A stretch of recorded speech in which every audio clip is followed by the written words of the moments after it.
وضو نہ ہو تو کیا موبائل سے تلاوت قرآن پاک کر سکتے ہیں؟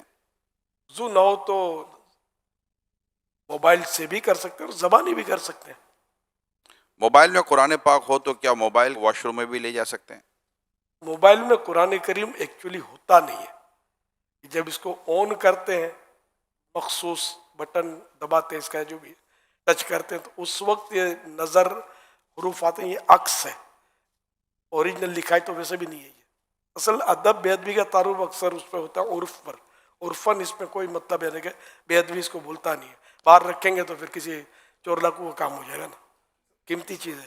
اسکرین پر اس وقت قرآن کریم کی آیات نظر نہ آتی ہوں تو واش روم میں لے جانے میں حرج نہیں ہے. لیٹ کر تلاوت قرآن کر سکتے ہیں؟ پاؤں سمیٹ کر سکتے ہیں. بے وضو کیا زبانی تلاوت قرآن کر سکتے ہیں؟ کر سکتے ہیں. کیا قرآن پاک پر کوئی چیز رکھ سکتے ہیں؟ نہیں رکھ سکتے. کپڑے، یعنی یہاں تک کہ اگر قرآن کریم کسی باکس میں ہے اس کے اوپر بھی کپڑا نہیں رکھ سکتے. کسی کے ہاتھ سے اگر قرآن پاک چھوٹ جائے تو کیا کفارہ ہے؟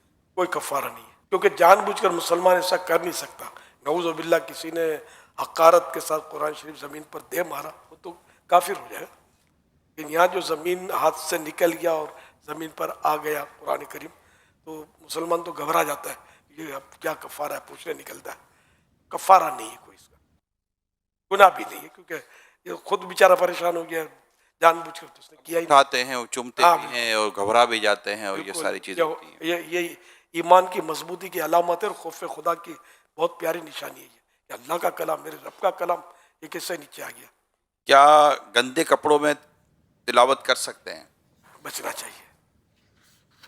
ایک شخص کو کتنا قرآن پاک یاد ہونا ضروری ہے؟ جتنا نماز میں فرض ہے پڑھنا اتنا یاد ہونا فرض، جتنا نماز میں پڑھنا واجب ہے اتنا واجب. تلاوت قرآن کے لیے کم از کم کتنے تلفظ کی ادائیگی کا لحاظ ضروری ہے؟ یہ تلفظ ہے کتنے حروف کی ادائیگی کا لحاظ؟ دوسرے حرف سے یہ ممتاز ہو جائے، نمایاں ہو جائے، یہ لکھا ہوا.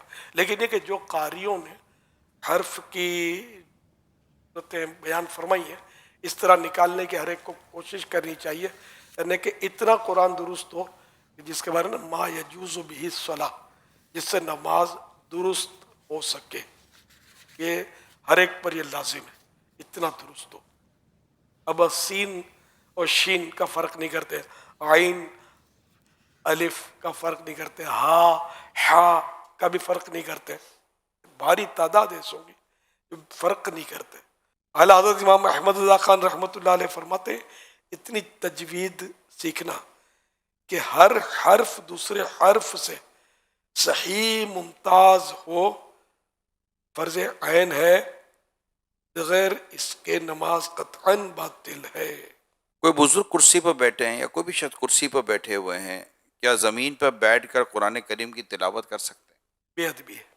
اگر کوئی قریبی کرسی پر بیٹھا ہوا ہے، کوئی زمین پر بیٹھے تلاوت کر رہا ہے، تو اب اگر کرسی پر بیٹھنے والا بیچارہ اپنی مجبوری سے بیٹھا ہے تو تلاوت کرنے والے کو چاہیے کہ کوئی اور جگہ چلا جائے، ہاں فاصلہ کر لے. مساجد میں اس وقت کرسیوں پر بیٹھنے کی کیونکہ تعداد بڑھ رہی ہے تو لوگ کرسی پر بیٹھ کر، جس کو نیچے بیٹھ کر نماز جو نہیں پڑھتے، جو کرسی پر بیٹھ کر نماز پڑھتے ہیں، تو یہ عموماً قرآن کریم بھی کرسی پر بیٹھ کر ہی پڑھ رہے ہوتے ہیں. تو اب جیسے ایک صف بنی ہوئی ہے تو لوگ جیسے ماہ رمضان میں تلاوت کرنے کا رجحان بڑھ جاتا ہے، تو کیا کرسی پر ایک بیٹھ کر قرآن پڑھ رہا ہو، اس کی مجبوری ہے کہ وہ نیچے نہیں بیٹھ رہا، تو اب اس کے ساتھ کوئی نیچے بیٹھ کر پڑھ رہے گا تو اس کے ساتھ پہ ایک دو کرسی والا بیٹھ کر پڑھ رہے ہوں گے، تو ایک جیسے لائن لگی ہوئی ہے. تو اگر اس طرح مساجد میں کہیں ہو رہا ہو تو کیا یہ درست نہیں رہے گا؟ اصل در و مدار وہی ہے جو ارشاد فرمایا عرف کے اوپر ہے. تو بالکل ساتھ وہ بیٹھا ہوا ہے اس کے پاؤں کے پاس، تو اس کو دیکھ کے کوئی بھی تعجب کا کرے گا کہ یہ کیا ہو رہا ہے. تو اگر کچھ فاصلے پہ وہ بیٹھا ہوگا تو پھر اس سے وہ محسوس نہیں ہوگا کہ بے ادبی ہو رہی ہے. تو ایسے مقام پہ کچھ فاصلے پر وہ بیٹھ کر پڑھے.